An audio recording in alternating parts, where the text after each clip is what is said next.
तो की हाल चाल भाई और उनके बहनों, उम्मीद है तुम सब बढ़िया ही होते होगे। आज का हमारा वीडियो है क्लास 10 पॉलिटिकल साइंस का चैप्टर 2 फेडरलिज्म के ऊपर। और तुम लोग को पता है कि हमारे पढ़ने का तरीका क्या है। हमें स्मार्ट वर्क करना ज्यादा पसंद है rather than the hard work. तो आओ यारो, करते इस चैप्टर को डिकोड ऐसे जैसे हम ओलियो ने दोनची के पर्प होते। इस चैप्टर का सबसे बड़ा सवाल ये है कि फेडरलिज्म क्या है। तो देखो, फेडरलिज्म कुछ नहीं है, फेडरलिज्म है बवासीर। देखो, तो मजाक छोड़ते हैं। फेडरलिज्म का मतलब है जब तुम गवर्नमेंट का पावर को बांट देते हो, शेयर करते हो ना, तो उसे कहते हैं फेडरलिज्म। अब नॉर्मली ये सेंट्रल लेवल पे और स्टेट लेवल पे होता है, बट अगर कंट्री हो बहुत बड़ा, लोग बहुत ज्यादा, तो वहां तुम थर्ड लेवल बनाते हो। ऐसा क्यों करते हो? क्योंकि लोकल प्रॉब्लम के लिए चाहिए लोकल सोल्यूशन, और वो है लोकल लेवल पे तुम्हें गवर्नमेंट बनाओगे, पंचायत या म्युनिसिपैलिटी जो भी, और वो लोकल लोगों का प्रॉब्लम सॉल्व करेगा। और इसी को कहते हैं vertical form of power sharing. ऊपर से नीचे पावर शेयर हो रहा है। बाकी लोकल प्रॉब्लम से याद आया, सबसे बड़ा प्रॉब्लम तो यार ये है कि हम सिंगल क्यों है यार। कोई इसका इलाज दोनों, मतलब क्या बीमारी है ये देश पे चल रहा है। छपरियों के पास लौंडिया है बट हमारे पास नहीं है। खैर, बढ़ते अगले सवाल की ओर। Features of federalism. फेडरलिज्म पर हमने क्या है? Power sharing. अब इसका क्या क्या फीचर्स है? कैसे तुम कह सकते हो कि कोई गवर्नमेंट फेडरलिज्म का आइडिया को फॉलो कर रहा है, यानी कि पावर शेयर कर रहा है? बहुत आसान है। पहले देखो कि उस कंट्री के अंदर पे या उस जगह के अंदर पे क्या 2 से ज्यादा लेवल ऑफ गवर्नमेंट है। अगर है तो ठीक है, वो फेडरलिज्म वाला आइडिया फॉलो कर रहा है। दूसरा चीज, फेडरलिज्म के अंदर पे जो अलग अलग लेवल ऑफ गवर्नमेंट होता है, उनको अपना पावर बांटा हुआ अच्छी तरीके से, जिसे तुम बुकिश लैंग्वेज में कहते हो जुरिस्डिक्शन, यानी कि एरिया ऑफ कंट्रोल। कौन क्या कंट्रोल कर रहा है सब कुछ स्पेसिफाइड है। और इसी से आता है तीसरा पॉइंट, जो जुरिस्डिक्शन यानी कि एरिया ऑफ कंट्रोल हर एक लेवल को दिया गया है ना, ये कॉन्स्टिट्यूशन के अंदर पे स्पेसिफाइड है, यानी कि कॉन्स्टिट्यूशन ये बताएगा कि कौन सा लेवल ऑफ गवर्नमेंट क्या काम करेगा। उसके बाद फोर्थ पॉइंट, क्योंकि कॉन्स्टिट्यूशन यहाँ पे बता रहा है किसके पास क्या पावर है, कैसे इस्तेमाल करना है, तो अगर कॉन्स्टिट्यूशन के अंदर पे कोई बदलाव करना है तो कोई एक लेवल ऑफ गवर्नमेंट है वो नहीं कर पाएगा। चेंजेस के लिए दोनों ही लेवल ऑफ गवर्नमेंट, अगर स्टेट और सेंटर है तो उनका यहाँ पे कंसेंट यानी कि मतलब सहमति होना पड़ेगा। और अगर मान लो कि in different level of government के बीच लड़ाई हो गया ना, मतलब पंगा हो गया ना, तो इसे सॉल्व करेगा जुडिशरी, यानी कि court, supreme court, high court. Federalism के अंदर में सबसे अच्छी बात ये लगी मुझे कि पावर के साथ साथ ना इन्होंने पैसे को भी बांटा है अलग अलग लेवल ऑफ गवर्नमेंट पे। वो स्पेसिफाइड है कॉन्स्टिट्यूशन के अंदर पे कि किसको कितना मिलना है, नहीं मिलना है। और आखिरी पॉइंट, अगर कोई कंट्री या फिर कोई फेडरल सिस्टम है, उसका 2 ही ऑब्जेक्टिव होता है। पहला चीज सेफगार्ड और प्रमोट करेगा कंट्री के यूनिटी को, और दूसरा कंट्री के अंदर में जो अलग अलग रीजनल डाइवर्सिटी है उससे साथ लेके चलेगा, यानी कि एकोमोडेट करेगा। अब देखो, यहाँ पे फेडरलिज्म के बारे में मैंने बहुत अच्छी बातें करा और तुमने भी सुना। अब एंट्री होता है विलन का। क्या है? फेडरलिज्म है तो उसे टक्कर देने आता है यूनिटरी गवर्नमेंट। तो अब हम बात करेंगे यूनिटरी गवर्नमेंट और फेडरल गवर्नमेंट के बीच का डिफरेंस। पहले मैं बता दूं 2 शब्दों में। यूनिटरी मतलब पावर शेयर नहीं करेगा, और फेडरल गवर्नमेंट मतलब जो पावर शेयर करेगा। अब अगर तुम्हारे दिमाग में ये बात आ रहा है, हम तो फेडरलिज्म के बारे में पढ़ रहे थे, और भाई तू क्या पढ़ा रहा है ये फेडरल गवर्नमेंट? तो देखो, जो कंट्री फेडरलिज्म का आइडिया को फॉलो करता है वही हुआ ना फेडरल गवर्नमेंट।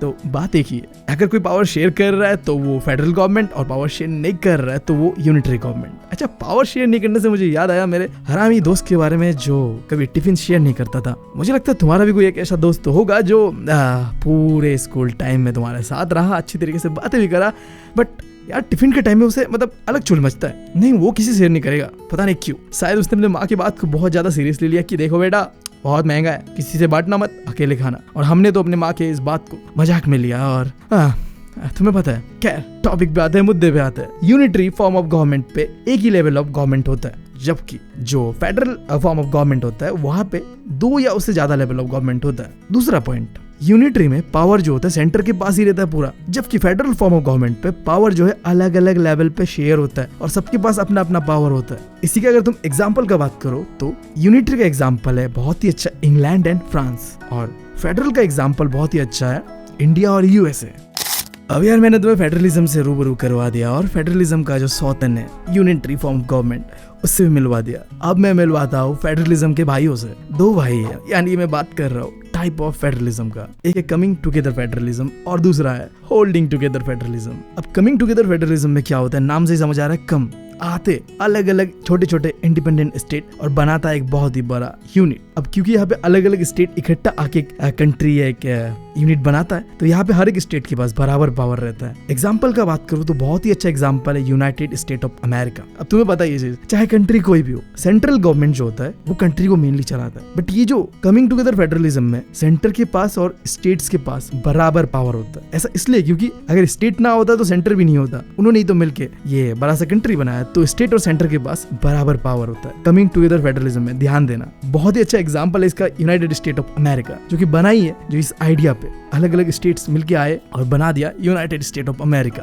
अब बात करते हैं दूसरे भाई का, जो कि होल्डिंग टुगेदर फेडरलिज्म, पकड़ के रखा भाई। अब यहाँ पे क्या होता है, एक बहुत ही बड़ा सा कंट्री होता है जहाँ पे सेंटर ने स्टेट के बीच पावर को बांट दिया। सबसे इंपॉर्टेंट, यहाँ पे जो पावर होता है वो इनइक्वली डिस्ट्रीब्यूटेड होता है, यानी कि यहाँ पे सेंटर के पास थोड़ा ज्यादा पावर रहता है। और इसका बहुत ही अच्छा एग्जाम्पल है इंडिया, स्पेन, बेल्जियम। और कमिंग टुगेदर फेडरलिज्म के भी और दो एग्जाम्पल जो लेना, स्विट्जरलैंड और ऑस्ट्रेलिया। अब यार होल्डिंग टुगेदर से याद आया मेरे स्कूल के दिन।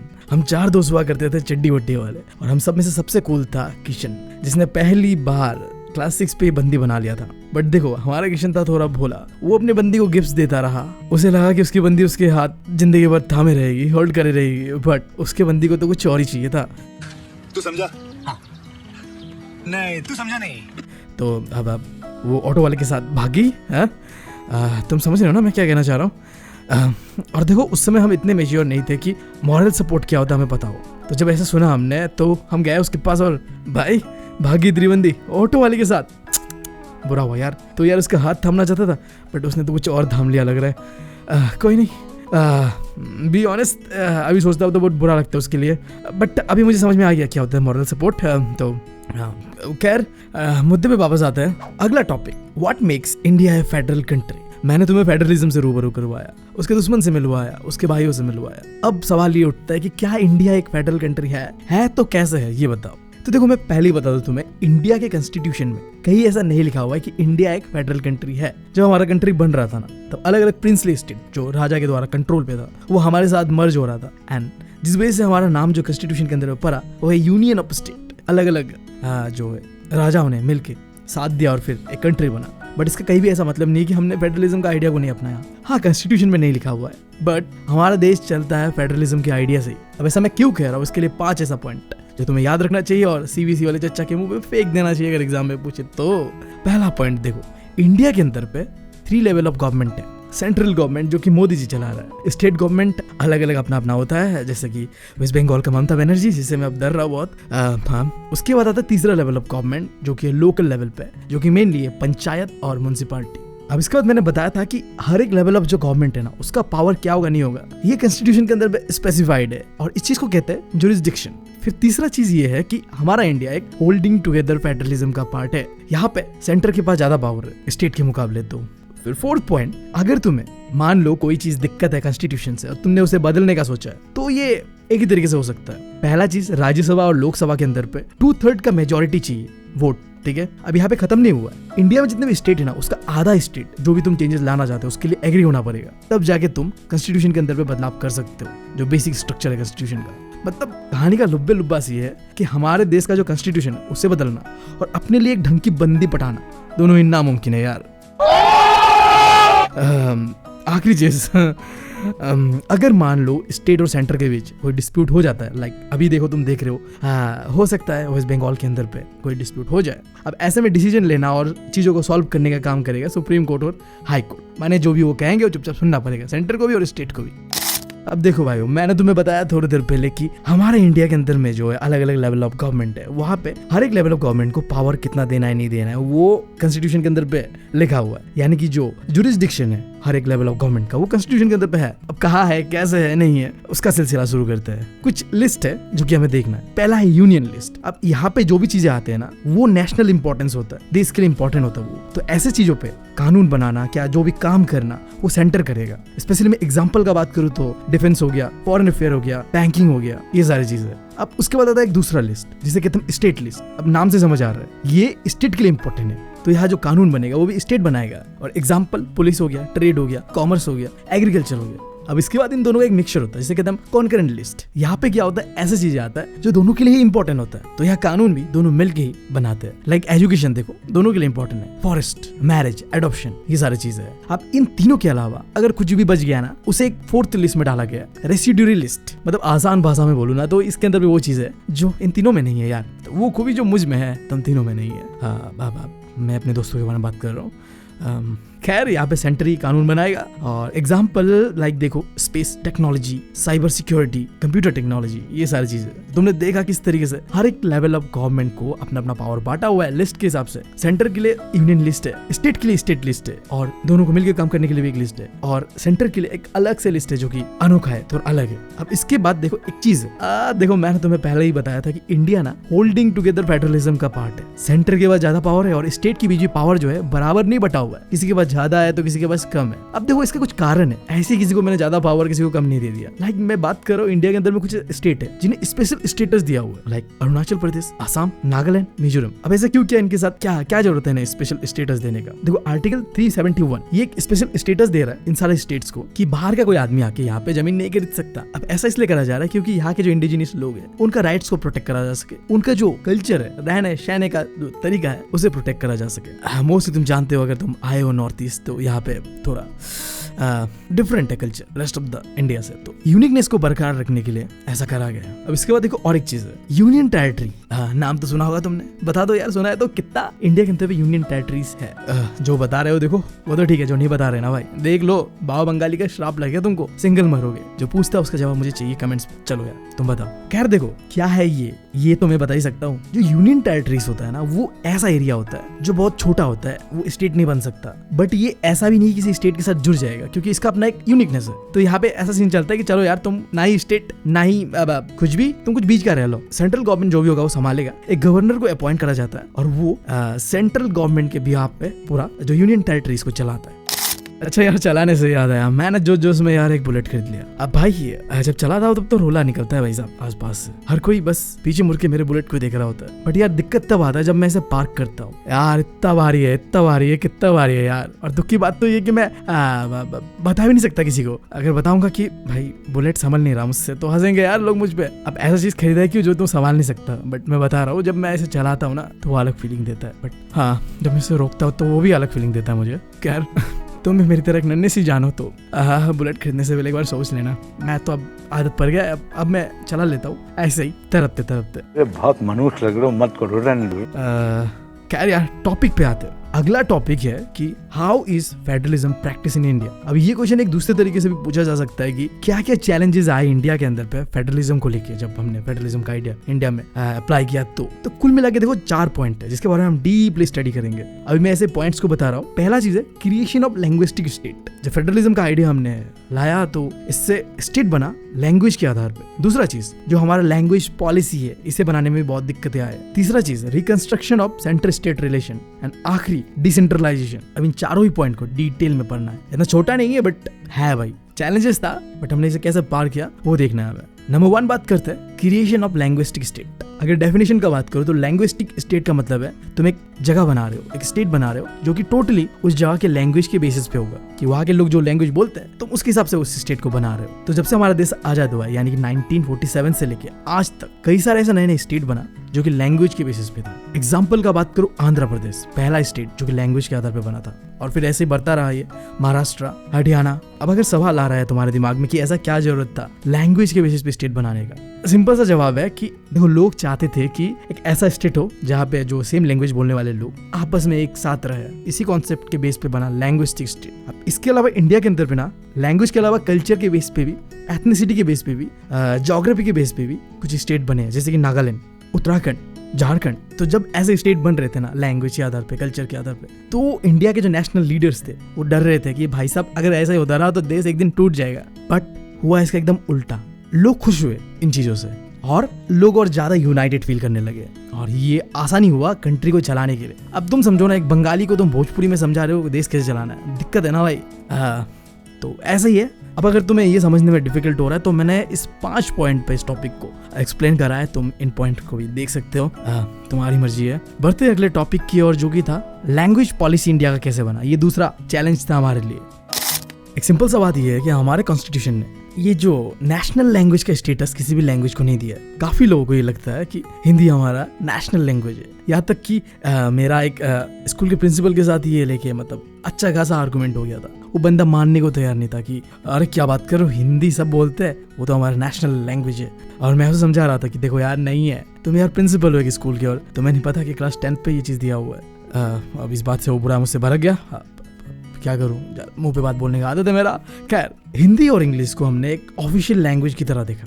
देखो हमारा कॉन्स्टिट्यूशन जो है वो कह रहा था कि इंग्लिश को ना हमें ऑफिशियल लैंग्वेज की तरह इस्तेमाल करेंगे 1965 तक, इसके बाद इसे बंद कर देंगे। बट जो नॉन स्पीकिंग स्टेट्स था इंडिया के अंदर पे, उन्होंने डिमांड किया कि नहीं, इंग्लिश को कंटिन्यू रखो। अब ये जो डिमांड है ये तमिलनाडु के अंदर पे ज्यादा ही कुछ था, वायलेंस तक हो गया था। अब ना चाहते हुए फिर इसे कंटिन्यू कर दिया गया और आज तक इंग्लिश है और तुम पढ़ रहे हो इंग्लिश, हर जगह इंग्लिश चल रहा है। और चले भी क्यों ना, इंडिया के अंदर पे ओनली 40% लोग ऐसा है जो कह सकते हैं कि मेरा मदर टंग हिंदी है। बाकी इसके अलावा अलग अलग रीजनल लैंग्वेजेस है। अब जैसे बंगालियों का बांग्ला है, उसी तरीके से आसाम का अपना एक लैंग्वेज है, असमीज, हर एक जगह का अपना अपना एक यूनिकनेस है।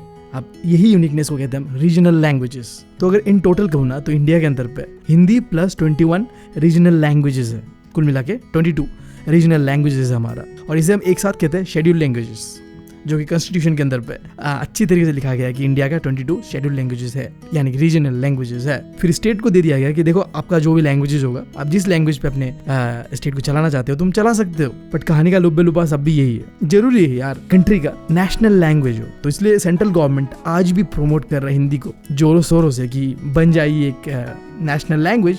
बट देखो, प्रमोट करना और थोपना दोनों अलग अलग चीज है। थोपने का सीन नहीं है, यहाँ पे प्रमोट करा जा रहा है। अगर कभी इन फ्यूचर थोपा जाए तो वो फिर सीन क्रिएट करेगा। बट क्योंकि हम एक फेडरल कंट्री है तो हम थोपते नहीं है, हम बस प्रमोट कर सकते हैं। जब एक ऐसा समय आएगा जब सब समझेंगे इस लैंग्वेज को, तो हो सकता है कि हाँ हम एग्री करें, चलो अपना एक होना चाहिए नेशनल लैंग्वेज।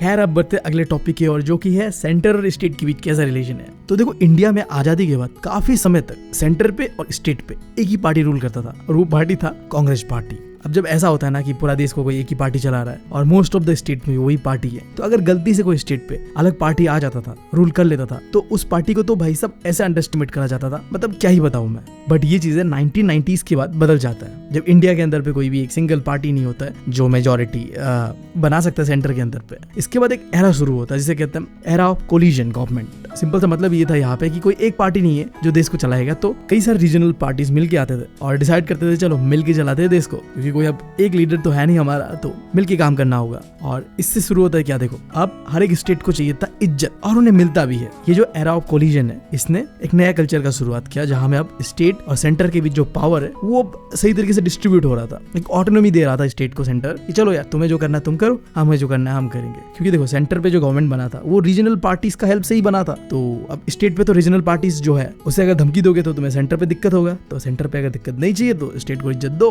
तो ऐसे ही शुरू होता है सेंटर स्टेट के अच्छे रिलेशन का। और बढ़ते इस चैप्टर का आखिरी टॉपिक, जो कि है डिसेंट्रलाइजेशन ऑफ इंडिया। देखो, जब भी बात आएगा डिसेंट्रलाइजेशन का, तो ये समझ जाना सेंटर और स्टेट के पास जो पावर है ना, उसे लेके एक थर्ड लेवल ऑफ गवर्नमेंट को दे दिया जाता है, जो कि है लोकल लेवल पे। क्योंकि कंट्रीज लाइक इंडिया, जहाँ पॉपुलेशन और जमीन भी बहुत ज्यादा है, एरिया भी बहुत ज्यादा है, यहाँ पे क्या होता है, सेंटर और स्टेट दोनों ही आम लोगों का जो है प्रॉब्लम को नहीं समझ सकता। लोकल एरियाज को अच्छी तरीके से समझ सकता है लोकल गवर्नमेंट। सिंपली बताओ तो लोकल प्रॉब्लम का लोकल सोल्यूशन होना चाहिए, जो कि एक लोकल गवर्नमेंट ही दे पाएगा। तो इसके लिए बनाया गया डिसेंट्रलाइजेशन ऑफ इंडिया का आइडिया अच्छा था, बट किसी ने इसे लागू ही नहीं किया। लंबे समय तक ऐसे ही दबे बस्ते पे भरा रहा यह आइडिया। बट 1992 में कुछ बड़े स्टेप लिया गया, जिससे ये जो डिसेंट्रलाइजेशन का आइडिया इंडिया में सही ढंग से कह सकते हो तुम लागू हुआ। वो क्या स्टेप था? पहला चीज, कॉन्स्टिट्यूशनली मैंडेटरी कर दिया गया कि भाई साहब रेगुलर इलेक्शन करवाओ लोकल एरियाज पे, जो कि पहले नहीं करवाया जाता था। मुझे से कह दिया होगा कराया तो कराया, नहीं कराया तो नहीं कराया, बट अब कॉन्स्टिट्यूशनली मैंडेटरी कर दिया, भाई कराना ही पड़ेगा। सेकंड चीज, जो बैकवर्ड क्लासेस है लाइक SC, OBC,